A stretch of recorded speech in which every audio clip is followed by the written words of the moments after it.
talk about rights to die, and that sort of frightens me in a way, because I don't want them to go the other way. Life means too much to me that I don't want to die.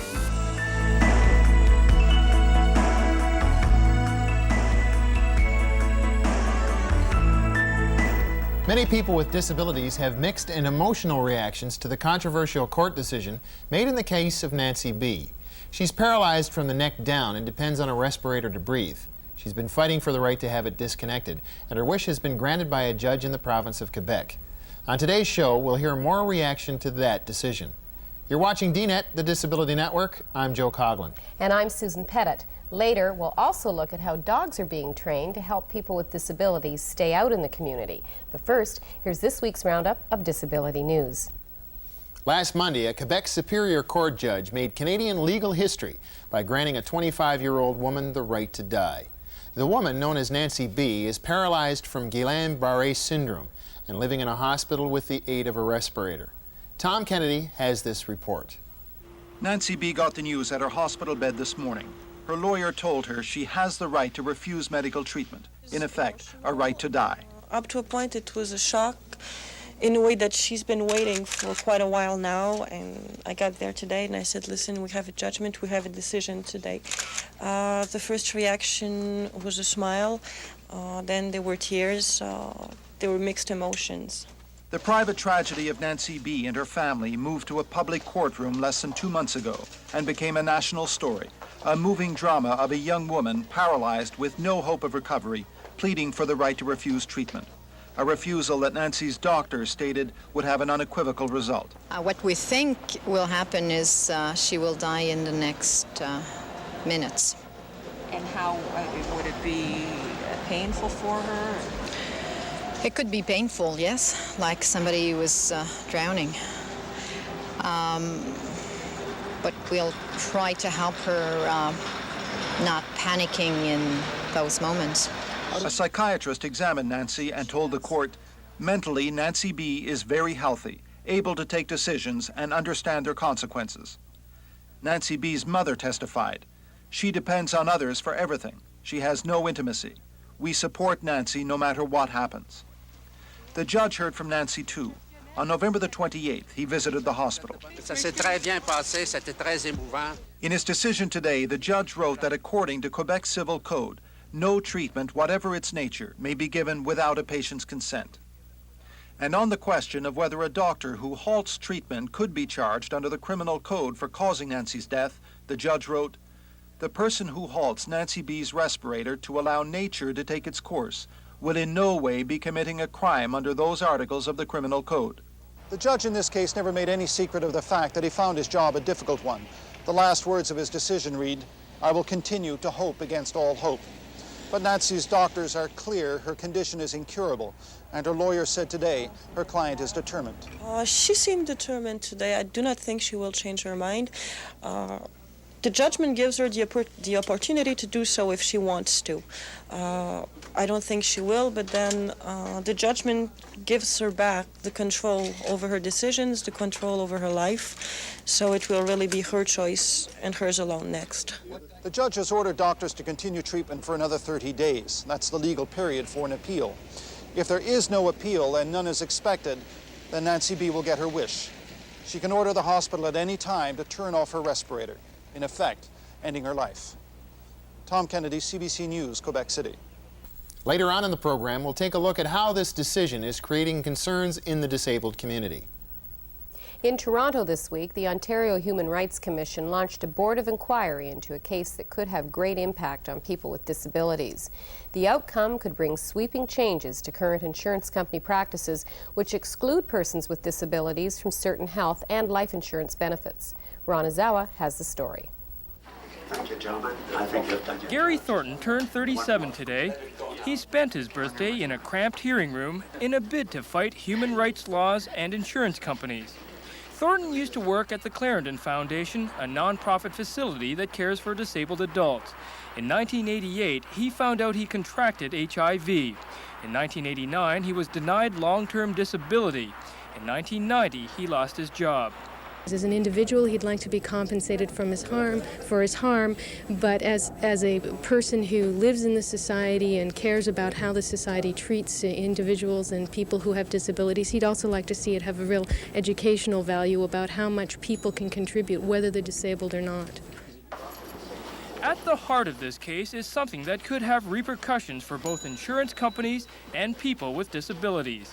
Thornton was denied long-term disability because he was diagnosed with the HIV before he started with the company. Insurance companies under the Human Rights Code are allowed to discriminate against high-risk clients. It applies to people with cancer and other serious diseases. They say if these cases were accepted, all premiums would jump 10%. Well, there's an exemption under the Human Rights Code that covers pre-existing conditions in insurance, remembering that insurance is a matter of discrimination and you choose what you want to underwrite. Again, going back to the analogy I mentioned earlier about the burning building, you can't insure a burning building. Okay, gentlemen, I think. But Thornton and lawyers who represent the disabled say there are problems with that because some people can get long-term disability by hiding their illnesses or prolonging medical attention until they are firmly within a company. Probably one of the most valuable things that's going to come out of this process is that we're going to shed a bit of light, hopefully, on the way that the insurance industry, the life and disability and health insurance industry, exercises practices, the way that they do business. The inquiry is expected to last a total of 10 days. A decision is expected within 30 days after that. Ron Azawa, CBC News, Toronto. And that's this week's roundup of disability news. Coming up next, more reaction to the controversial court decision that allows Nancy B. to refuse treatment.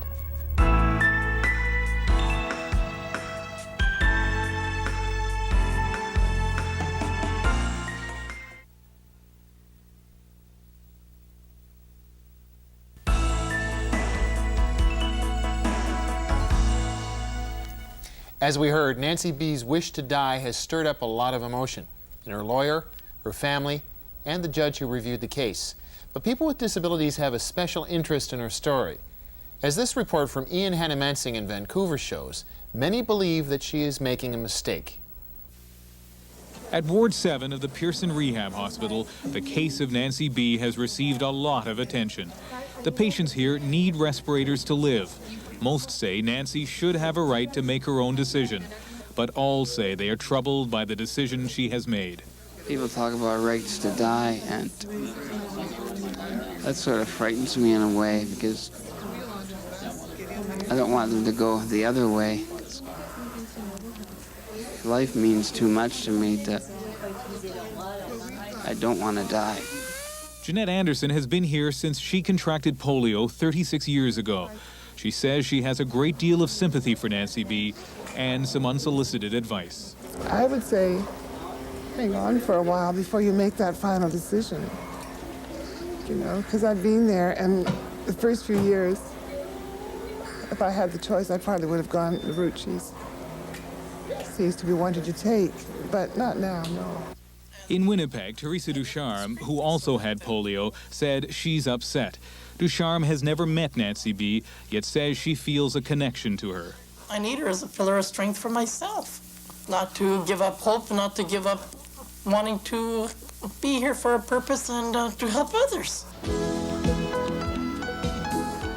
Some still hope Nancy B. will change her mind. A group of people in Vancouver who are on ventilators have sent this videotape to Quebec City. It shows how technology can help paraplegics, but Nancy's lawyer says her client didn't want to see it.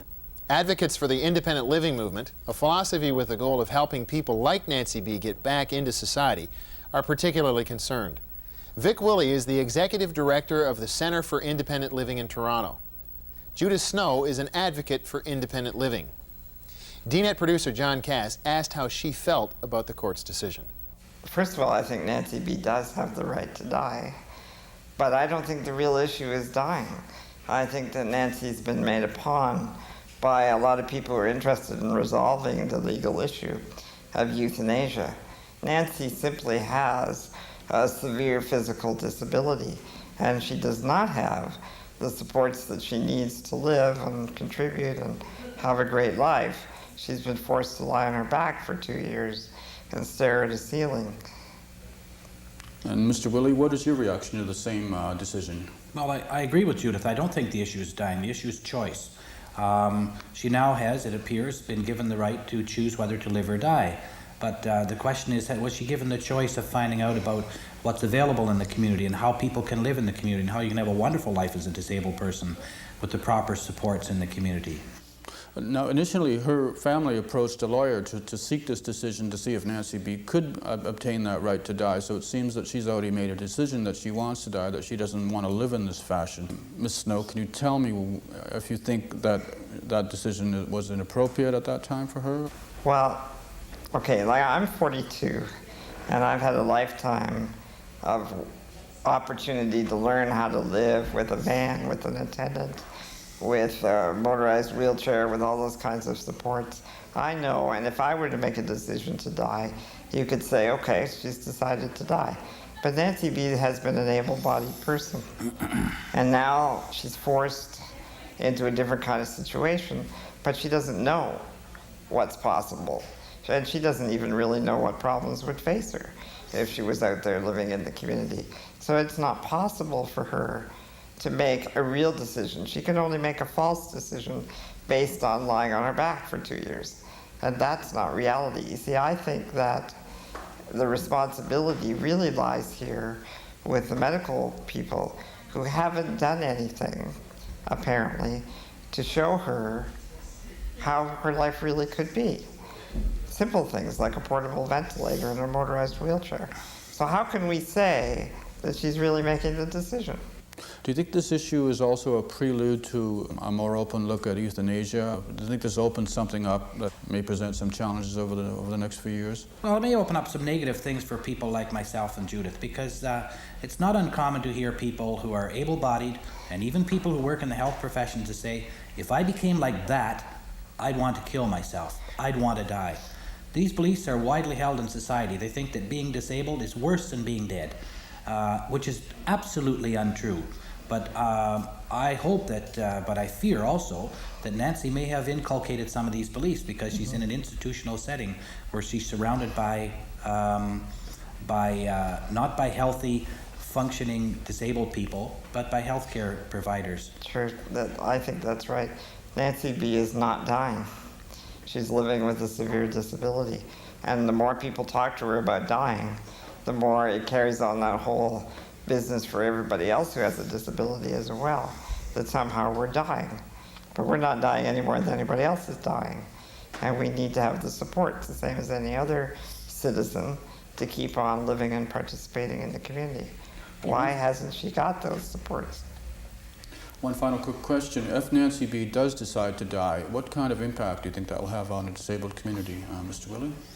Well, I think it'll have there's a downside to that, because it will confirm, as I said before, the attitude that many people have about being disabled, that it's so lousy that who wouldn't want to die? And we won't make much headway about it.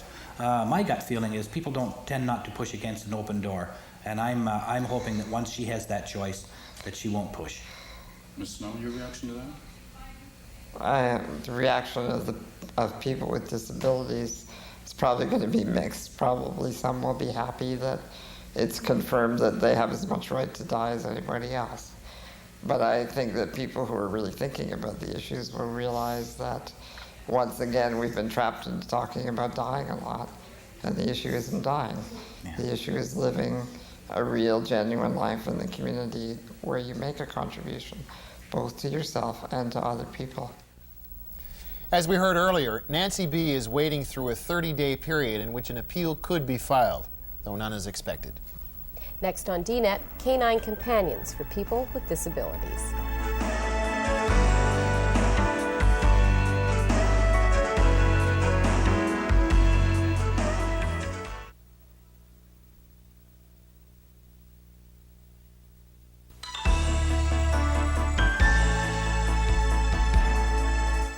People with disabilities are becoming more and more independent as they move out into the community. Sometimes they need a little help. It can be provided by people through attendant services, or it can come from another type of companion, specially trained assistance dogs. Service dogs have given disabled persons new independence and mobility. They not only provide assistance but companionship and help an individual attain a genuine sense of self-worth and pride. Well, I'm a real dog lover. Nancy Maxwell has had to rely on her wheelchair for mobility since an unsuccessful childhood scoliosis operation ultimately resulted in paraplegia. Now she has a little more freedom because of Luna. She is Nancy's special skills dog. Luna is a working partner and friend. Nancy Maxwell says Luna also carries with her a great responsibility. I am more active.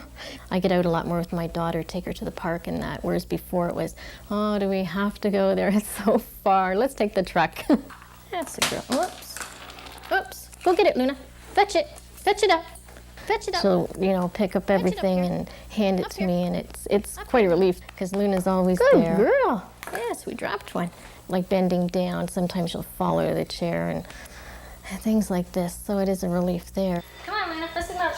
Come on, let's get lunch. Come on. Luna, come. Or if I need to get something out of the fridge, she'll go over and tug on the rope on the door to open the fridge. And if I drop something, like if I take something out of the fridge and I drop it, she's right there to pick it up and hand it back to me. Or if I'm cooking, she'll pick up things that are dropped. Any disabled individual with the desire to achieve independence is eligible to apply for a dog. I asked Nancy how she applied. Actually, I met Jacqueline Harbour down at the Sportsman Show, and I had just asked her if she knew anyone who was training service dogs, and they just gave me some applications and just went from there. This is the Special Skills Dog Training Centre in Oakville, Ontario, one of the schools in Canada where these dogs are trained. Jacqueline Harbour is the director. Now, when it comes to the dog being selected, how do you go about finding the right type of dog for those people? If the application comes back and we accept it along with the character references, then I go out and make a personal interview with the person to find out a bit more about them, to meet them, find out about their lifestyle, their personality, how active they are, so that I can go out and find a dog to suit them. If they're in a manual wheelchair, they need a big dog that's able to pull them. If they're in an electric wheelchair, they don't need possibly such a strong dog, but probably just as much a tall dog. Or sometimes we even give smaller dogs out. If it's basically retrieving objects that they might drop, going to get help, this sort of thing. So each person is, and dog is chosen and placed for the individual. Nancy Maxwell. They train the dog for the individual, so every dog is taught different commands. Like Luna is taught pull. Now someone who isn't in a wheelchair wouldn't use that command, and it might be taught a different command, like steady, for the dog to steady them when they're getting up on their crutches or something like this. So every dog is different. Take it to the bedroom. Come on. Go to the bedroom. Take it to the bedroom. That's a good girl. One dog might know 100 commands, whereas another dog might only need 10. Not every dog has the potential to be a guide, hearing, or special assist dog, according to Jacqueline Harbour. We're looking for a dog that can go out there and work probably for 5 to 8 years. Very outgoing, very friendly, very willing to please, of course with a lot of retrieve instinct in them. Help! Help! 50% of the dogs we get in to train do work. Help!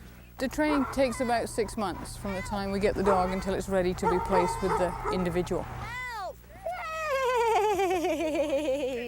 We go out and take the dog to their new home, introducing the new dog to his new owner, teaching the new owner how to handle the dog, discipline the dog, so that it can get it to do the work that we've trained it to do, such as pull the wheelchair, retrieve objects, go for help. Nancy says more public awareness is required so that members of the able-bodied population know that dogs such as Luna are working dogs and not pets. The harness signifies that she's a special skills dog, and blue is their color. The tag that she's wearing is her certification, and it has a photograph of me and her on it. It says that she has been specially trained and she has privileges to go into anywhere with me, such as restaurants and things like this. And if I have any trouble with anyone there, I just have to show them this tag, and then if there's any more trouble, then we have to go to the human rights. There is an ever-growing demand for these dog guides, a term which includes seeing eye, hearing ear, and special needs dogs. But costs are high, and there are a limited number of properly trained animals. Jacqueline Harbour. Yes. We've never really advertised this yet. We still have a waiting list of about 15 to 20 people. We're pretty careful about the dogs we pick for the individuals. So that's sometimes why the waiting period is up to 2 years, because we're looking for that specific dog for that special person. Luna, gotcha. Together as a team, Nancy and Luna have become far more powerful than when alone. As we mentioned, the Special Skills Dog Training Centre is located in Oakville, Ontario. There are other organizations in Western Canada and the United States that also provide similar training. If you'd like more information, drop us a line. We'll give you our address at the end of the show. Coming up next on DNet, ramps. Some good, some not so good.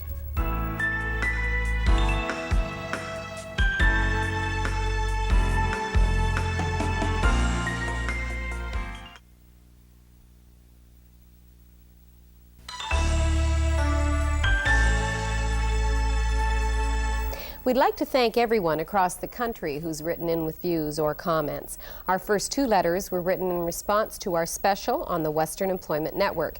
It was filmed at a conference in Edmonton.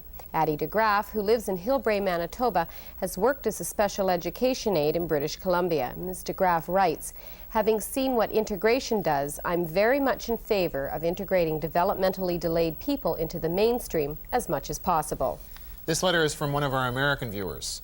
Ruby Callies from Highland Park, Michigan, thought the conference was an excellent idea. She writes, "I am quite impressed with the extensive strides the disabled of Canada have made and are continuing to achieve.